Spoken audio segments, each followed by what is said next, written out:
为何这位王某人如此遭到全国网友的关注？这还得从去年中印边界的一场冲突说起。去年6月15号，一群面向凶狠的印度军人成群结队，越过加勒万河谷的中方边境控制线寻衅挑事。我边防军战士立马动员，对越境之敌进行抵抗，双方爆发肢体冲突，并制造举世震惊的加勒万河谷事件。此次事件中，解放军战士英勇抗敌，将印度人赶了回去。但与此同时，陈红军、陈祥荣、肖思远与王卓然这4名战士在此次冲突中牺牲。在官方公布这4名烈士的姓名后，全国上下无数民众都在不同场合表达了对牺牲烈士的哀思。然而，却总有一些标新立异的人，为了彰显自己的存在感，在公共场合表达自己的异议。其中就包括这位王某。在烈士信息被公布后，此人公开在社交媒体上用极其恶毒的语言辱骂4名牺牲的烈士，而且还为入侵者叫好，一时之间引起众怒。而经过网友的扒皮，此人现居国外，拥有美国绿卡，获得美国永久定居权。不久之后，国内警方以寻衅滋事罪对其进行追逃，而此人更是仗着自己的身份表示外籍身份，中国警察不敢处理。但事情真的是这样吗？据获悉，王某在今年4月6号便遭到阿联酋警方逮捕，并一直被关押在迪拜监狱，预计不久之后将被引渡到中国。而这也算是天网恢恢，疏而不漏了。王某被处理，引得国内一片叫好，大家都表示现世报也是来得太快，就算逃到境外又能如何？中国的法律建设早就已经和国际接轨，每一个有良知的中国人都知道烈士这个词背负着多么沉重的意义。我们中国也是经历过一段屈辱的岁月，正是有着无数的革命先辈牺牲自己，才换来今天国家的强盛。同时，我们也需要知道，我们如今并不是生活在一个和平的时代，我们只是生活在一个和平的国家中。正是有边防战士帮助我们挡住了敌人的入侵，我们才能过上安稳的生活。然而，在大是大非面前，总有一些小丑总想跳出来现眼。此前就有一位拥有240万粉丝的大 V， 就对牺牲的边防战士大放厥词，造成十分恶劣的社会影响。好在此人同样受到应有的惩罚。虽然说很多事情仍总有些小丑会跳出来，但咱们绝大多数人还是能明辨是非的。这也就是这些小丑在国内只会被人人喊打的原因。去年，我们国家最先受到新冠病毒的攻击，同样是无数人冲在一线，而全国人民团结一致，最终让我们渡过难关。这件事情已经证明了，没有什么困难是团结的中国人战胜不了的。这份团结不是随便写个日记就能抹黑的。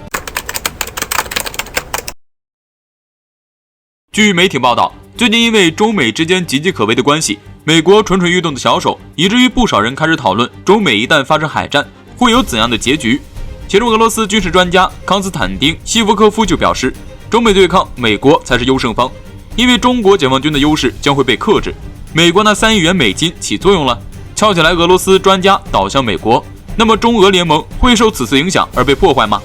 此前美军数次推演中美交战谁胜谁败的时候，无一例外都是美国输，就算胜利也是美国自己给自己加了个外挂吧，还没有研发的武器就当做已有的加入战场。这其中虽然不知道有几成真假，但是中美一旦发生对抗，解放军的优势将不容小觑。不说一定就完胜美军，但是起码拖美国一起双败是完全可能发生的。毕竟中国的东风家族势力摆在那里。据俄罗斯军事专家的说法，现代战争中武器的威力和数量并不是最重要的关键因素，远洋战区侦察系统能力才是。而中国的优势确实在高超音速武器上，在远洋能力方面明显要弱于美军，更可能美军还拥有世界最大的航母编队，所以一旦开战，中国的优势将会被克制。说实话，对于这位专家的话，笔者是不敢苟同的。虽然中美实力差距确实过大，但是远洋战区侦察能力却并不是中美之间决定性的因素，因为中国从来不曾想过会把美国对中国所使用的手段再翻过去用在美国身上，所以中国军舰只需要在中国海域附近包围自己的领土权益，并不需要那么多的海外基地，像是东风17、东风21D 可以近距离打击美军军舰，东风41更是可以直接威胁美军本土，这足以让美国吃大亏。远洋能力中国也在一直提升，但是这并不是关键，因为美国想要和中国开战，那么目的地一定是在中国周边，这里是中国的主场，中国的优势将会更大。美国要开战，首先要解决的就是后勤问题。那么在关于这个俄罗斯专家的问题上，是不是美军为了针对中国而花费的那3亿美元起了作用，那就不得而知了。不过想来美国都能公然在中国领土上撒钱养公知，那么做出什么应该都不奇怪。关于这是否会影响中俄联盟，这就不是美国能够撬动的了。毕竟自从美国在开始炮攻中俄，中俄两国就开始了联手抗美，甚至最近，不管是乌克兰问题，还是拜登几次扣锅给俄罗斯，都让两国早已形成绝对的对立方。所以，就算美国能够撬动一个两个的为美国人说话的人，中俄联盟也不会动摇。更何况，美国如今的颓败早已是世人皆知，愿意相信美国的人已经越来越少了，而愿意相信中国的人却越来越多。中美之间胜局在中国。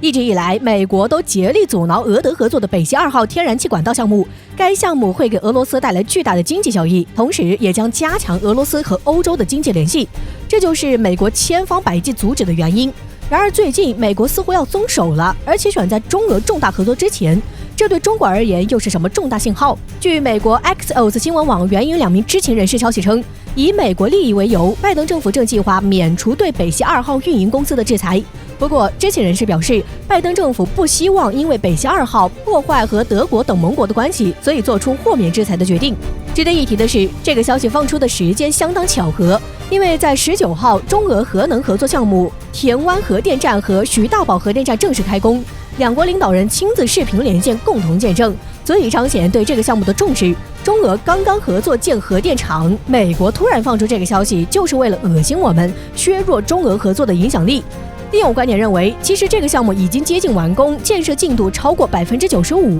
再加上德国默克尔政府态度极为坚决，多次和美国唱反调，不出意外，最后肯定会投入使用。虽然拜登上台后一直致力于缓解和欧洲盟友的关系，但由于德国本就是欧盟的领头羊，北溪2号一直是美国和欧盟之间一个很大隔阂。拜登突然宣布放弃制裁北溪2号，很大可能是美国的制裁并没有起到多大效果，还能顺便给德国做个顺水人情，同时缓和与俄罗斯的关系。毕竟同时和中俄两线作战，美国也扛不住。也有分析人士认为，如果美国一意孤行，拜登团结欧洲盟友对抗俄中的目标就要落空，这极有可能是为了拉上德国死磕中国，一起和美国对中国发难，这是一个重大信号。在这之前，欧盟就和美国等盟国一起基于虚假的人权问题对中国发起制裁，接着又多次在国际场合以人权指责中国。最近，德国和美国的立场也逐渐趋同，比如新疆人权问题、巴以冲突等。在近日，欧盟还宣布暂停对部分美国产业加征关税。